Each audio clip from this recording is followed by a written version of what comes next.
You are listening to This Week in Clown World with Ben and Hobbs, so sit back, relax, take your black pill, and enjoy the show.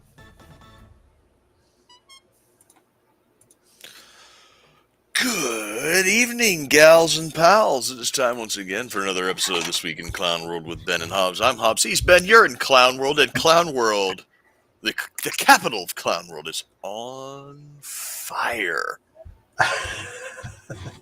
It is. Yes. We're seeing the end game of DEI policies on display.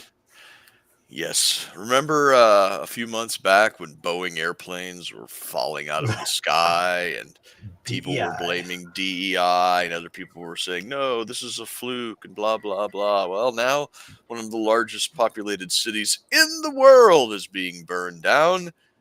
Maybe it's on purpose. Maybe it's not. Doesn't really matter, though. I saw a graphic. It showed the top 4 positions in the LA Fire Department, and 3 of the 4 were strong lesbian women. Did you see that one? I did not, but I think I've seen a picture of the 4 incredibly stunning and brave women who inhabit the top echelons of the LA Fire Department. So if people caught me on Weaponized News and I'm repeating some stuff, I apologize. But yeah, it's unbelievable that you would let your fire department get that way. The one there was a video clip. I should have grabbed it. I didn't know I was going to bring it up, but she was talking about, don't you want, when a fireman pulls up to or when a fire person pulls up to your house, don't you want to be able to relate to them and to have them understand what you're going through? It's like, fuck no. I want to put the fire out. Yeah. Right. She said, you've seen it. It's important that when emergency services pull up that they look like them and they can perhaps put you more at ease and perhaps have similar experiences to you in your background. It's like, no, if I have to call on emergency services, I want to make sure that the firefighters can put out fires, the police can stop criminals, and the ambulance can save somebody's life. That is the only thing that I care about. When she addressed, I think they asked her a question, what about concerns that you would be able to carry somebody out? Did you see that response? Yes, she basically went right into victim blaming and said that some people say that I'm not strong enough to carry a grown man out of a fire. Well, if you're a grown man in a fire, you put yourself in that position. It's like, what? Bitch, my house caught on fire. Oh, I'm sorry. I'm in a wheelchair on the second floor of a building. Guess I'll just die. Yep. Yes, I'll die. Yeah, so that's not going to age very well at all. But we can rest assured that the people who are most responsible for this are going to be held accountable. Actually, no.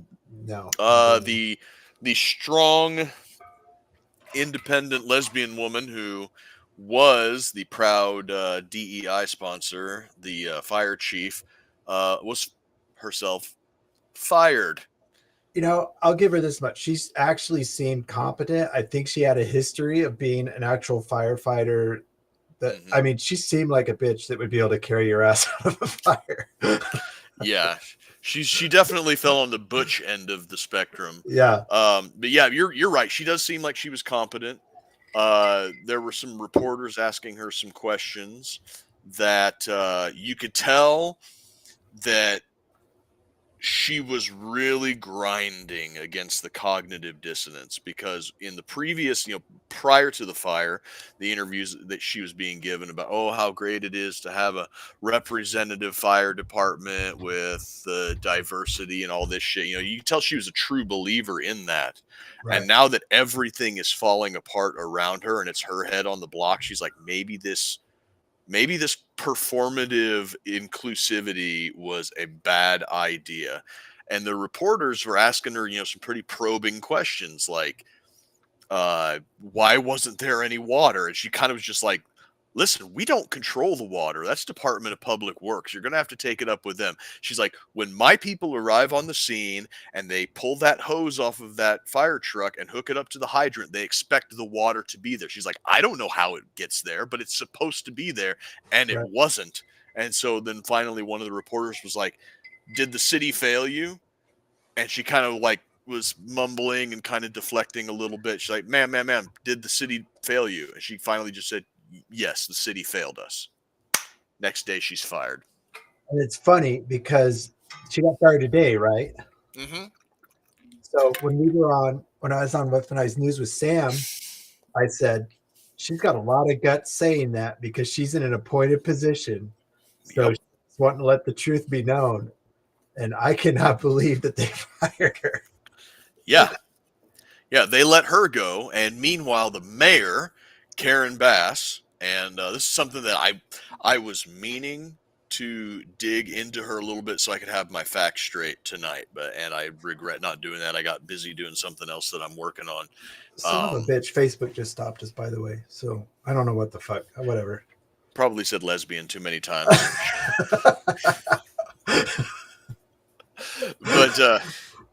But yeah, so this Karen Bass, apparently she was involved in a bombing in the 70s.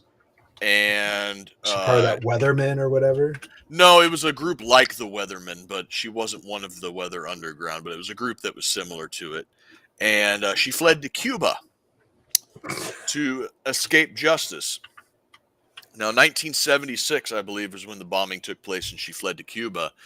That was Cold War was still in full swing at that time. Cuba was allied with the Soviet Union, bitter enemy to the United States. She fled to Cuba, sought asylum there, and then comes back to America at some time and gets elected to the mayor of Los Angeles, which really tells you that the people of Los Angeles are either not doing their due diligence vetting their candidates or they're down with that shit. Well, just some quick searching. I'm not finding anything about it. So I will keep looking while you're talking. That's interesting that's scrubbed. Yeah. I will. There's a Glenn Beck segment that he did either yesterday or the day before on her and her involvement with Marxist revolutionaries, domestic terrorism, and fleeing to Cuba. I haven't watched it yet. I've been meaning to because Glenn kind of condenses it down pretty well.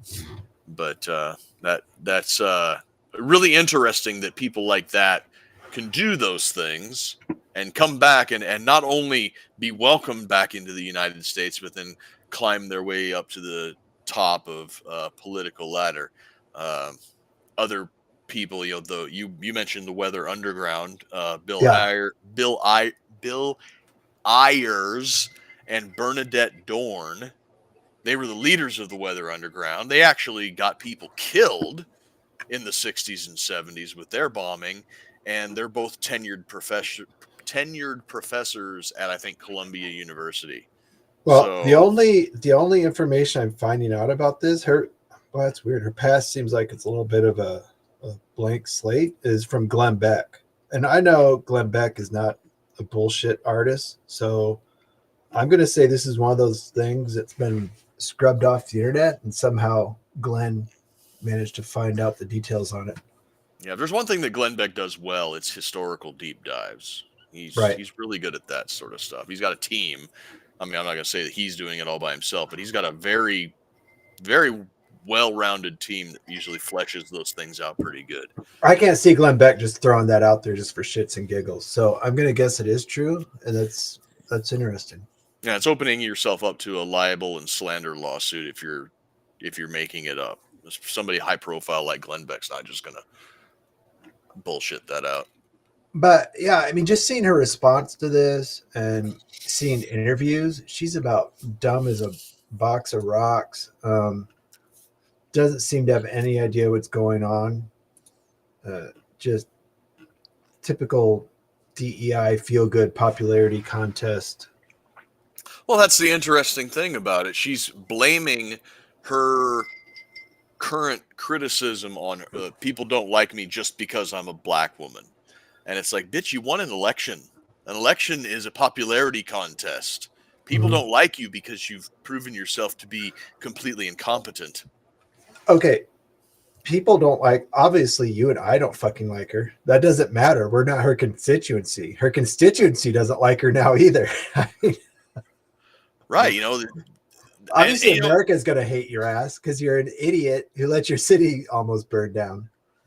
right, yeah, and this just it goes to show that saying about these modern day beliefs about, you know, the DEI shit, the gay pride stuff, the tranny stuff, you know, getting all up in arms and being advocates and uh, activists on the account of these causes, they are luxury beliefs.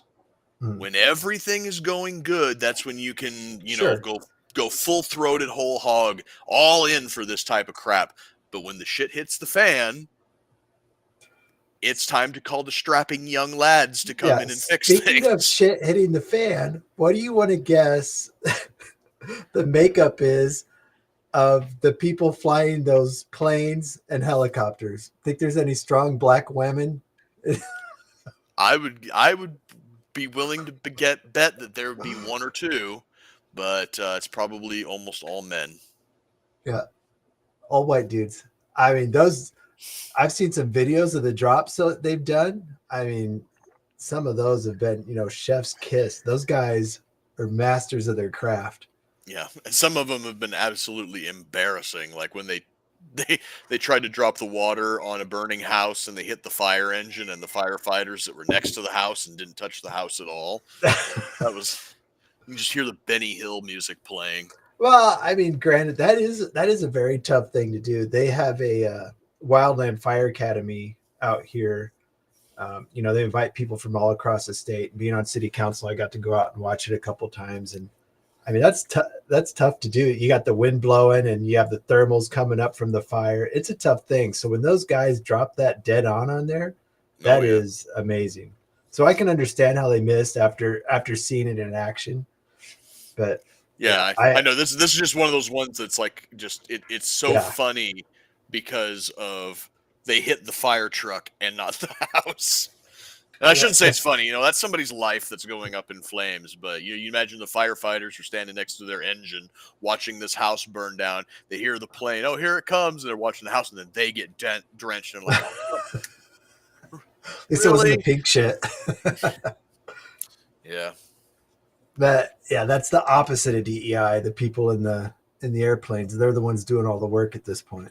Yeah, they got people coming down from Canada and up from Mexico to help combat these, and that's all well and good, especially considering how much shit Trump has been talking about. Sam brought up something interesting. Biden went out right after the fire started.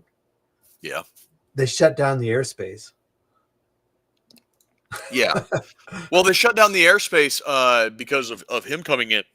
But there was also a Canadian water dump plane that struck somebody's drone. Yeah. Somebody was out there flying a drone around, and this Canadian water, I don't even know what those things are called. Took it out of service even. Yeah. I don't know what they call them. But took it out of service. Yeah, hit the wing on the plane and took it out of service. So I know it's probably a cool thing to try and get aerial views of the fire while it's burning, but emergency service personnel have to do their job. And then there's this other thing. I saw a picture of it. I can't verify whether it's true or not, and I don't really have the time to look it up right now, but apparently they sent like 80 fire trucks or some type of an equipment down from Portland, Oregon, and they were segregated out and told not to use them because these things didn't meet California's emission standards. I was expecting something much different than that, saying they were from Portland, but that's just as good, I guess. Yeah, I don't know if that's true or not. That seems like kind of a petty thing to do given the circumstances, so I would have to dig into that a little bit more. But yeah, the swinging back over to President Biden and the federal response to this.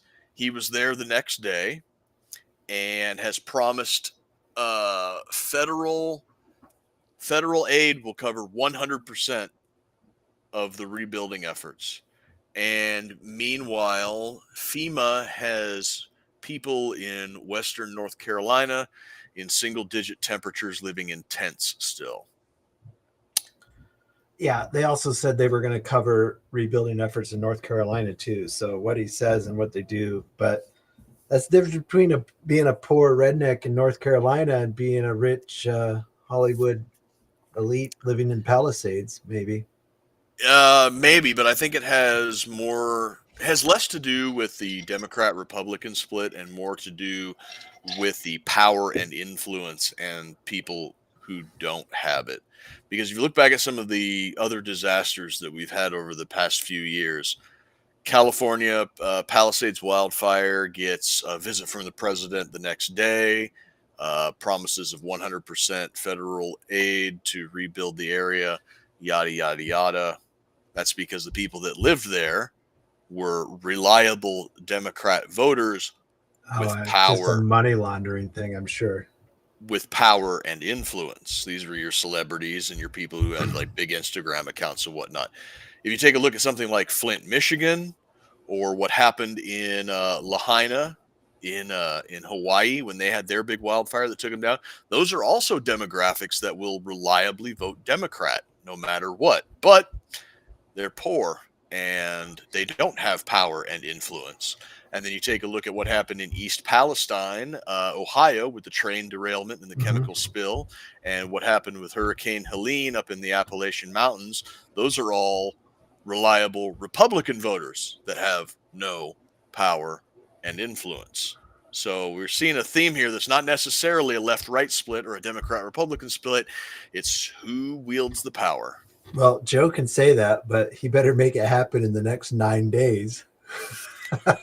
I have a sneaking suspicion that he's just going to cut a huge accountability-free check to the state of California, and it's going to be free of any kind of an audit. It's going to get cut and cashed, and it'll be California's to do with what they please. As much as that sucks, at least the money's going to America for once, I guess. You're not wrong. I did see a meme the other day. It was the story of Genesis where you paint the lamb's blood over the doorway, and it was Californians seeking federal aid, and they were painting a Ukrainian and Israeli flag above the door frame. So I mean, at least it's going here for once. Whatever. Yeah, no shit. I'd rather the government was cutting bullshit checks to America than to Israel and Ukraine. Yeah.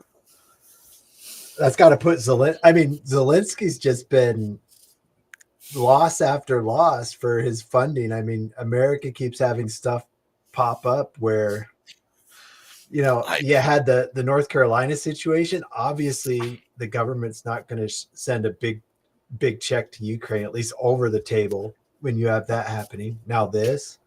Yeah. Speaking of Zelensky, he was on the Lex Friedman podcast. Really? And Lex Friedman invited him to come to Austin, Texas. He's like, yeah, you and me and Joe Rogan will all go out and have a big steak dinner. And Zelensky, who will pay? What? Is he Jewish? Yes. Look for the tiny hat. That's funny to say something that stereotypical. It caught Lex Friedman off guard. He just kind of like was silent for a couple seconds, and then he chuckled, and he's just like, we'll figure that out when the time comes.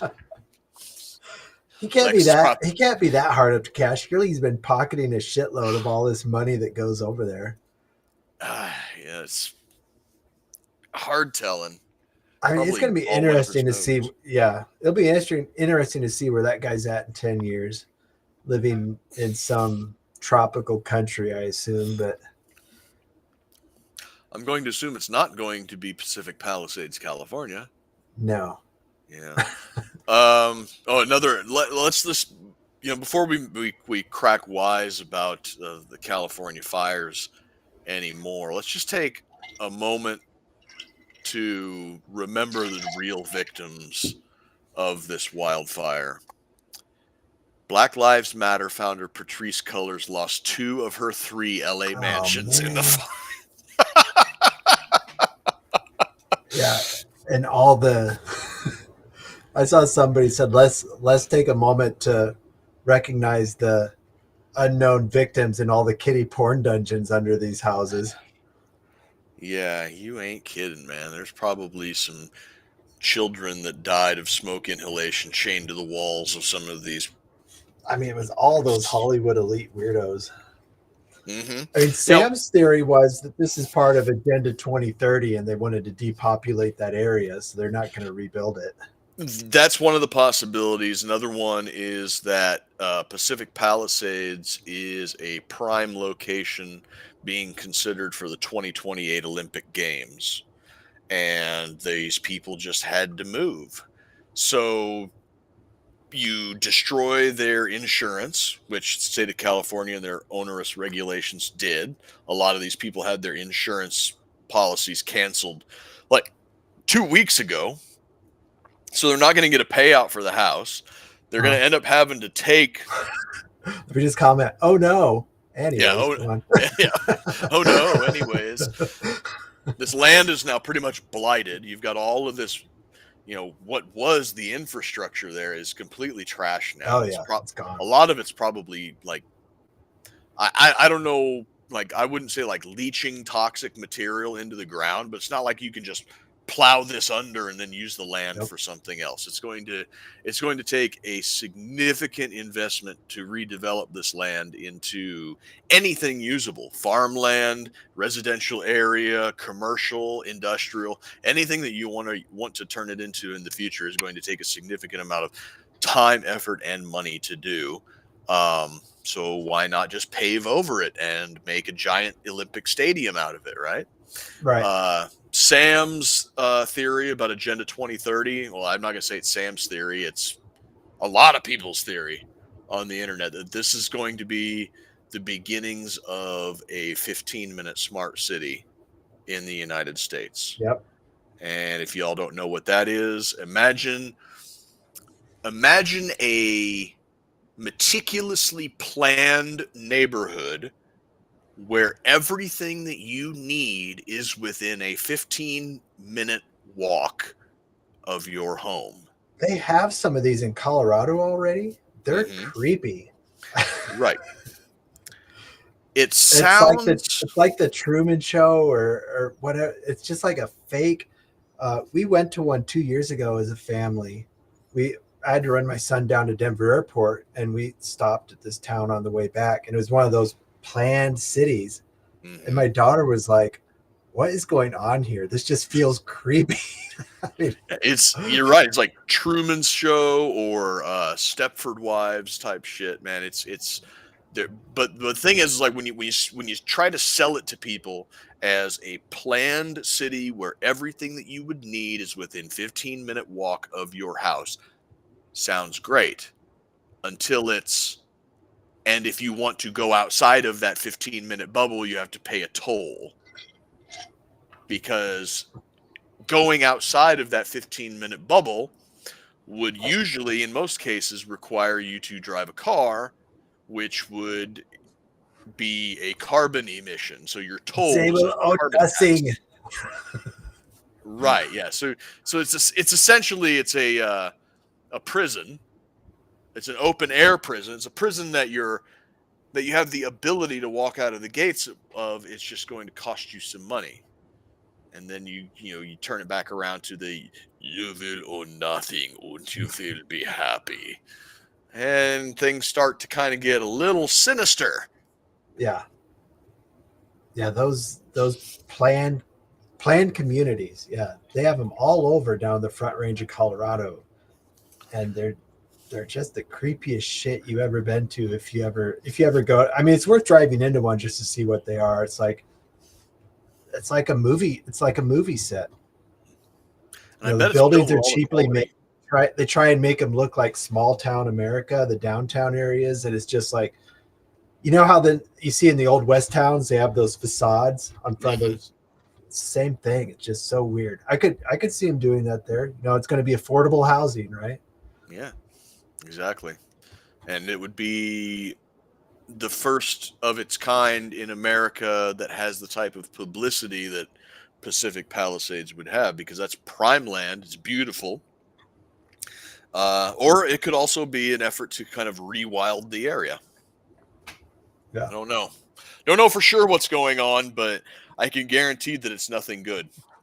And of course, I was just saying, of course, with everybody's insurance being canceled and not going to be able to rebuild the homes that were there, and with the damage done to the infrastructure needing to be completely redone, that land's value is going to sink to next to nothing, and that's the modus operandi for places like BlackRock to come in and snatch it right up. Yeah. The other thing I've heard is, there's lithium under the Palisades. That seems a little extreme, though. Maybe.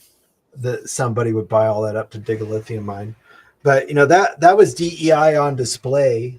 And, you wanted to talk about Facebook. I mean, Facebook dropped their DEI stuff. It seems to be the right thing to do for a lot of these companies now that the Biden administration is on its way out. Because obviously DEI, I mean, we're a capitalist society. DEI is not good for your bottom dollar.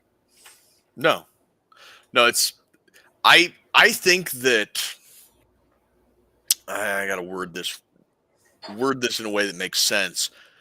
I think that they believed that pushing this DEI stuff was a calculated risk that they were going to see come out the other side, and there would be nothing left to fight against it. Well, I think they had no idea how unpopular it was because, the mainstream America has been censored and beat up for so long for voicing their opinions that they didn't know. They were so out of touch that they didn't know how unpopular it was. See, I don't think so. I think they knew exactly how unpopular it was. And they thought that since all of the corporate interests, all of the social media platforms, all of the mainstream media, like everybody was on the same page. And they thought that, yes, this is unpopular. Yes, everybody hates us. But where else are they going to go?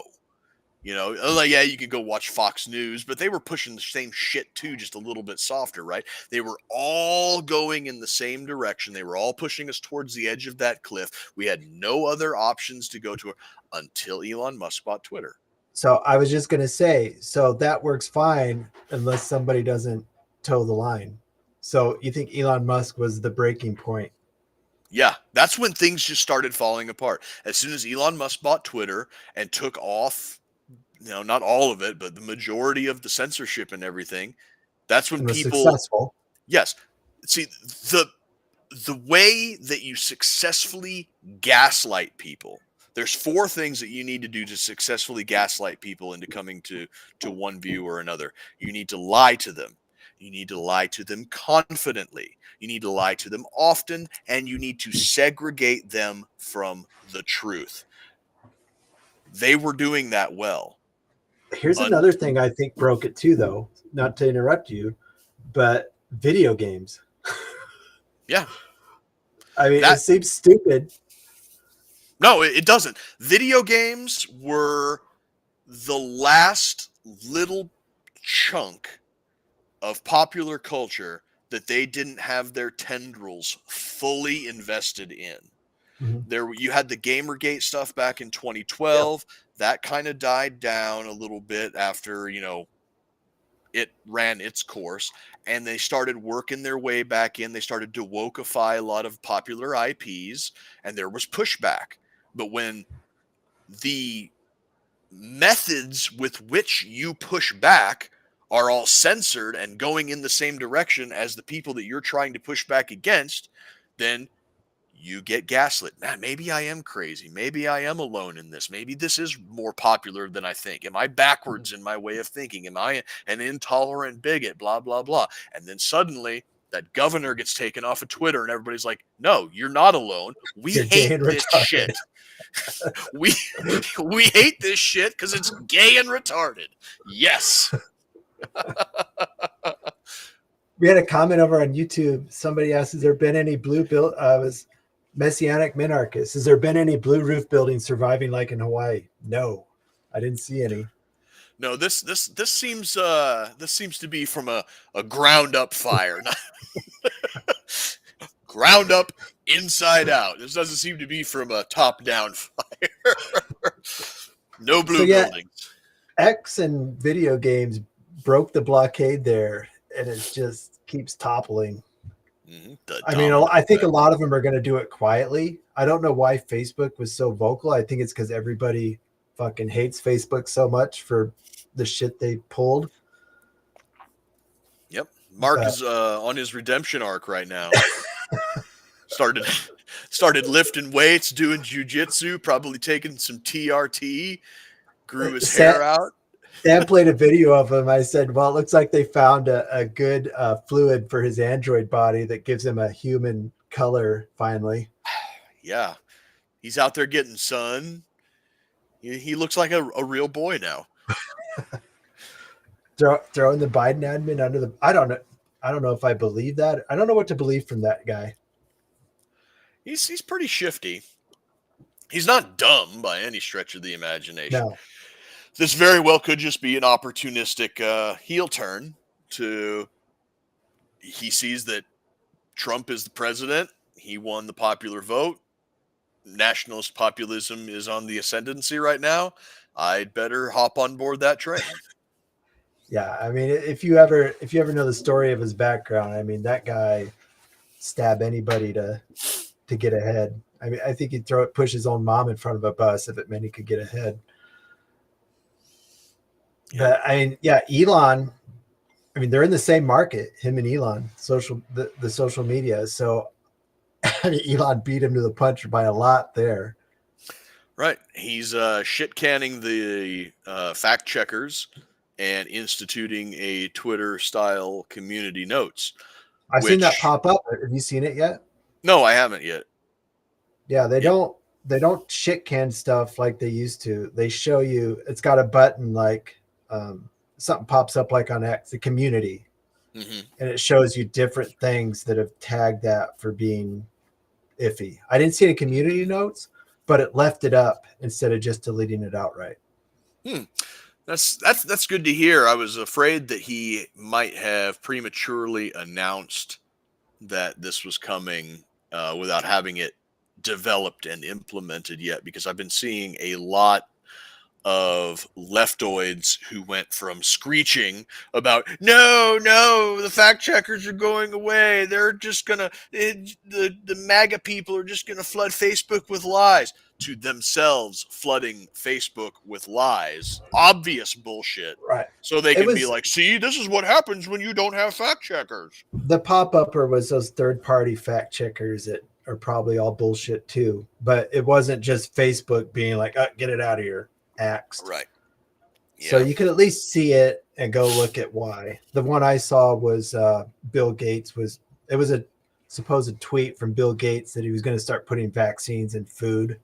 Mm-hmm. And, it posted from a news story and two other things. It said, we went through all of Bill Gates X.com posts and he never said that. Fair enough. Yeah. Good. That's fine. It said just fucking deleting it so nobody sees it. Yeah, that's perfectly fine. That's how it should be done.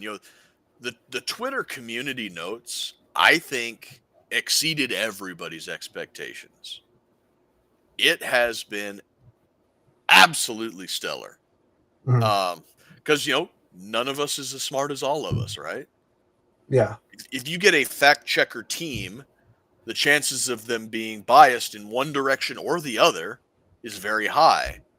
But if you open it up to sort of the hive mind of humanity, that's everybody on there, you're going to come to the truth. It reminds me of this story that I've heard a few times about it was sometime like a county fair or something similar to that. I think it took place over in England, where they had a bull like that was ready to be slaughtered, and it was like, guess the bull's weight, win the bull. We will pay for it to be butchered and processed, and you get all of the meat. And so, they had everybody. They had farmers and ranchers and common people, and the guesses were all over the place, right? But nobody guessed the weight of the bull. There were some that were like way, way too high, some that were way, way too low, and some that were really, really close, but nobody guessed the actual weight of the bull. And the judges did an experiment. They took all of the guesses, added them up, averaged those guesses, and the weight was within 1 pound of the actual weight of the bull.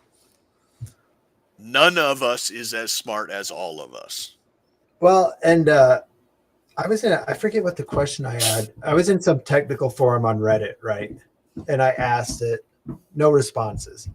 And I remember I saw somebody posted one time, if you ever want a question answered on Reddit, just post the wrong thing. People will go out of their way to correct you. So I was like, all right, well, I made another Reddit post saying something completely wrong. I had like 20 responses. No, you're an idiot. It is this. It's like, okay. It's like people want those fake internet points just to show they're right. And I think X cashed in on that. Yeah. You got to snort your updoots like line of cocaine. It's like I asked the question nicely, hey, can you give me help with? No responses. Then I just posted, hey, I did this and this is how it goes. And they were like, oh, actually, actually. Yes. Typical Reddit response. Yeah. So that's that. I just don't know what to think about the Facebook thing. We'll see how it goes. I think his platform's so ruined at this point. It's just full of bots. Nobody actually tries to have any actual discussions on there anymore. Bots and boomers. That is the Facebook constituency. But to be fair, Nathan has put a few experimental posts out on our Facebook page. And they haven't been nuked. And they're getting a little bit of engagement. Yeah, I threw one up there. I threw the one up there calling the gay and retarded meme, and actually, yeah, that one was me. Yeah. Oh, okay. So you saw the response from Mr. Dreadlocks down there. Yeah, we had our DEI hire comment on our page. Actually, I've been calling incels gay and retarded for years. It's like I hope she sees it. I hope she sees this, bro. I hope. So that shows, it's pushing it out to people because obviously he's not our target audience. Obviously not. Dreadlocked dude from California who calls incels gay and retarded. Incels by his definition, of course. Yeah, incels by his definition is anybody not willing to engage in metropolitan debauchery, I'm sure. Right. Couldn't be us. Between you, me, and Nathan, we have enough to probably staff a football team. enough kids to staff a football team between the three of us. So that's where DEI is going. That's why I'm kind of hopeful that, now that we're into the Trump administration again, the economy is going to catch on fire because everybody's dropping their DEI initiatives. We're going to drop our DEI government, our DEI corporations, and it's going to just take off. That's what I hope so. But speaking of Trump and his administration, let's talk about this Greenland and Canada and the Panama Canal. Okay. I've got a lot of input on the Greenland thing. So I'm in some groups online with some gamer friends, and one of them happens to be from Norway. Okay. And I made a comment about Greenland, and he's like, well, it shouldn't be theirs anyways. And I'm like, for Denmark. I'm like, what? So I don't know if people realize the way Denmark came about owning Greenland is they told Greenland that this is back in like the 1890s. Okay. So they told Norway that they talked to one of their foreign ministers, and he said they could have Greenland. And Norway didn't want to push back. And we're just like, well, if you said he said that, we'll just give it to you. So it was Norway's. Yeah. There's nothing in writing saying that Denmark should own Greenland. They just said that they talked to a foreign minister and he said they could have it. and Norway wasn't willing to push back. Well, Norway just sat on it for a while, and shortly before the First World War, they went to the International Court, and of course, Denmark is part of the elite of Europe, so they made sure that the International Court said no. One of your foreign ministers saying that Denmark could have it is legally binding, so it's theirs. So that's how Denmark came about Greenland. So I think we should just say, well, we talked to somebody in Denmark in their government. They said we could have it. Well, if the precedent's been set, surely the International Court will hold up for America. If the reception that Don Jr. and Charlie Kirk got when they visited the capital of Greenland the other day is any indication, I'd say that might actually work. We could probably go to the foreign minister of Greenland and be like, hey, can we have your country? You'd be like, yeah, why not? Denmark isn't doing fuck all with it. You might as well. So this isn't one of those things where, Denmark has owned it for 400 years. I mean, they did some bullshit in the 1890s and came about owning it. Yeah. And there's probably resources underneath of those glaciers that I bet Greenland is sitting on a pile of wealth that we cannot even fathom right now. Do you know what the population of Greenland is? It's like 57,000 people. Yeah. I mean, seriously, the United States government could cut a check giving every single resident of Greenland $2 million, and that would still be a steal. That's how they should go about it. They should just start political campaigns in Greenland,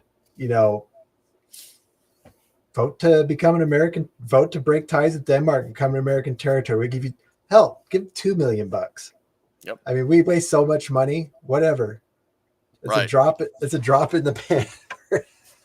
Right. And it's not, we have the resource extraction technology to go in there and get the stuff that we want without wrecking the place. Yeah. Can't say that for China or Russia or probably even most of Western Europe. Hell, they barely got a pot to piss in anymore. You're saying that the economic engine of the European Union, Germany's GDP is below that of Mississippi. Yeah, so, I don't understand why, Trump doesn't even have to just play the system. Start dumping money in there. Start some political shit. Start a pat. I don't know what the foreign involvement rules are. What's Denmark going to do? Get pissed at us? Oh, no. Who gives a shit? But yeah, another thing I've seen too is the Northwest Passage has been staying open longer and longer. And it kind of ties into how Trump, with his plays in Panama, Greenland is at the edge of that Northwest Passage. Right. If you can control that territory going through there, and that's them trying to cock block Russia again, though. Yeah, it is definitely a strategic position, not just for that, but also for the air bases that we could put there. Because when you look at like most people, they think in 2-dimensional space, right. And you look at Greenland, and like Greenland's like way over here next to Canada, and Russia's here on the map. Russia's way over here, right? But then you also have to take into account the three-dimensional space where it's actually a really short arc over the Arctic Circle to get to Western Russia, where everything of value is. And I just pulled up on my calculator here. 57,000 people times $2 million a piece is $114 billion. Elon Musk could do that by himself. Two of our donations to Israel. Yeah, we've spent less than that in Ukraine and got piss nothing for it. Yeah, we got fuck all for it. Yeah. But I don't know. I've seen them saying that, Don Jr. just gave a bunch of homeless people free lunch or something to get them in that photo. I mean, that plays into what we're talking about, though. Just buy them out. Yeah. Greenland is like only it's weird. They're run by, not to get into DEI shit after you're just talking shit about it, but it's run by, most of their government is white, but Europeans make up like 7% of their population. And Denmark has done some shady shit in Greenland. They were sterilizing their native population up into the 2000s. Like women would go in for a procedure and they'd come out of it and find out they'd been sterilized. At one point in the 70s, they sterilized almost, it was almost 25% of the fertile native population. Yeah, I was on Twitter reading about, and there are people who live in Greenland that are on Twitter, and people were arguing about, the ethnic makeup of Greenland. Like some stupid bitch was saying like, "Oh, the Donald Trump only wants to incorporate Greenland in the United States because it's full of white people," and then so. And then somebody was like, "No, the majority of the population of Greenland here are Inuit, although our skin tone has gotten a little bit lighter because of Danish influence." Yeah. She's like, "Oh, I stand corrected. We're only 5 minutes away from Trump shunning Greenland forever." I'm like, you have a very shallow, surface level way of thinking. It's like, Yeah, the Inuit population is no fan of Denmark, from what I could gather. I mean, from that, they were doing that sterilization stuff for almost 50 years. yeah, it's like, why though? Why did Canada do some of the shit they did to their natives? I mean, at least have the guts like Americans did to just fight them. Yeah, I guess so. We never sterilized them. We at least gave them a fighting chance. Yeah. I don't know, man. It's freaking weird. But Greenland is one that I think would be a lot easier than people are giving it credit for. The ones that people are kind of freaking out about is Canada. Oh, we're going to invade Canada. And it's like, no, we're not. Trump is literally just talking shit because they deserve it. Yeah, we don't want Canada. No. Anybody who reliably votes Justin Trudeau and people like him into positions of high power, you guys stay over there on your side of the line. I'll be happy to trade with you. I'll be happy to share a border with you, but you guys just keep to yourselves. In Trump's defense, though, Canada does leech off us for their whole military. If you see the status of their military recently, just their preparedness, and I mean, they're in the toilet. No. They do have some very elite operators, though, but like most of the armies of Europe are the same way, where they've got a very small number of really, really, really, really, really competent troops, and then a larger number of ones that just aren't. They are ill-equipped and ill-trained because they think that they don't have to be. Yeah. I mean, I don't know, maybe trying to put the fear of God in them so they'll actually do something instead of being a worthless ally. I mean, what is Canada doing for us, I guess? Well, they're putting out some of our fires in California. Yeah, but they got oil, they've got timber, they've got mineral resources, but they've got it by virtue of being there. There's it's not like they produce anything. They're essentially a resource extraction zone. Well, it's weird because we buy oil from them, but yet we're exporting our oil.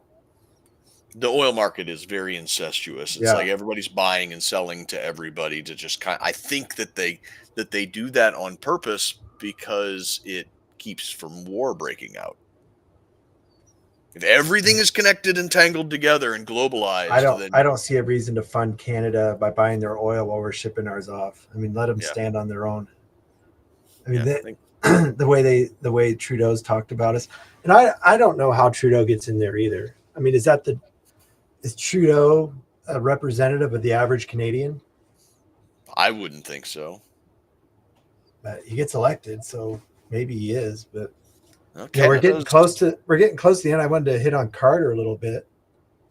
Oh yeah, the guy who is the reason for the other obscure object of President Trump's desire, the man who sold the Panama Canal for $1.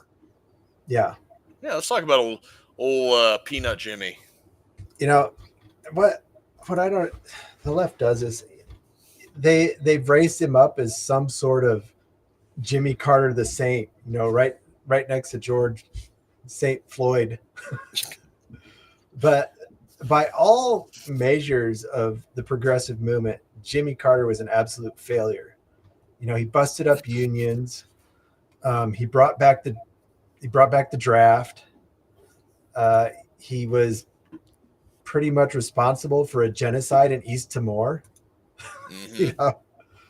But here they talk about how, oh, what a great man. I think Jimmy Carter was racked with guilt by what a shitbag he was when he got in power, that he spent the rest of his life trying to atone for it. Yeah.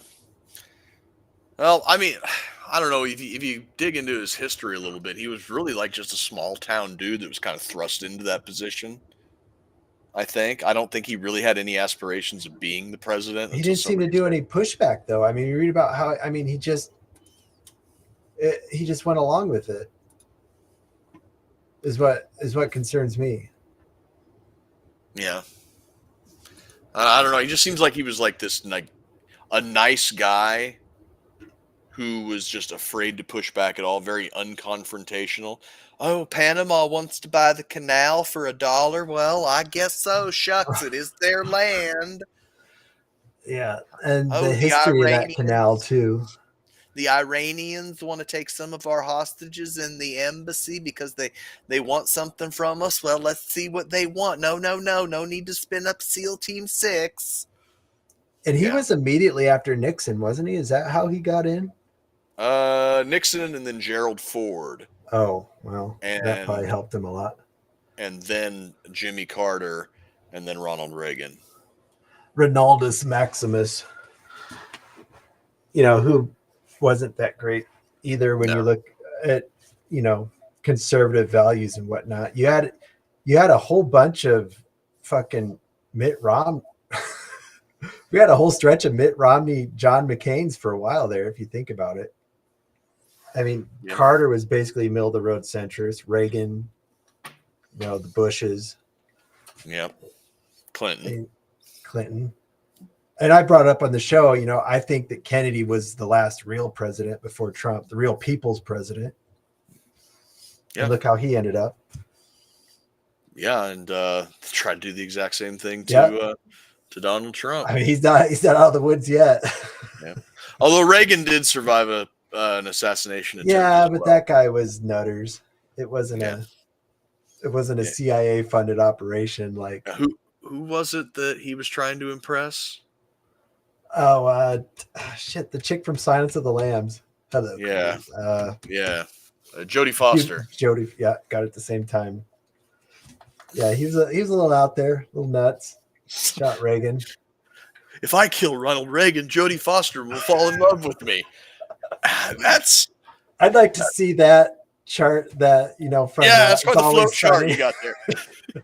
See that Always Sunny in Philadelphia thing with the. Yeah.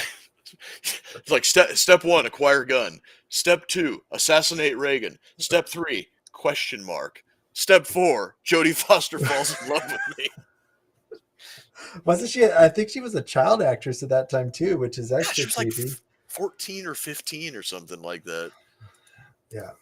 Never hear about that guy. Did he die in prison? Hinckley or whatever? Hinckley? Yeah. I think he's still alive. Wonder if you ever let Jodie Foster know his true feelings. Well, that we're at an hour. Is there anything else we need to hit on? Oh, I'm sure that there is. There's been a lot going on, but just kind of taking it easy this weekend. Next weekend, we will not have a show. I will be out of town, but we will be back the weekend after that. I was on, and if you guys don't watch Weaponized News regularly, I think Sam and I had a good show last night. So if you want to get caught up on what you didn't see on this one, go watch them over on Weaponized News. Yep. Hobbs, what was that show you were on 2 weeks ago? That was Mostly Diplomatic. Mostly Diplomatic, another friend of the show. So we might as well plug the friends of the show here at the end. Find us at Rhodes and Number 2 Liberty on Rumble, on YouTube. We had a couple on YouTube. We were seeing if we were unzucked on Facebook, but we got knocked out right away. So apparently not. And Rhodes and Number 2 Liberty.com.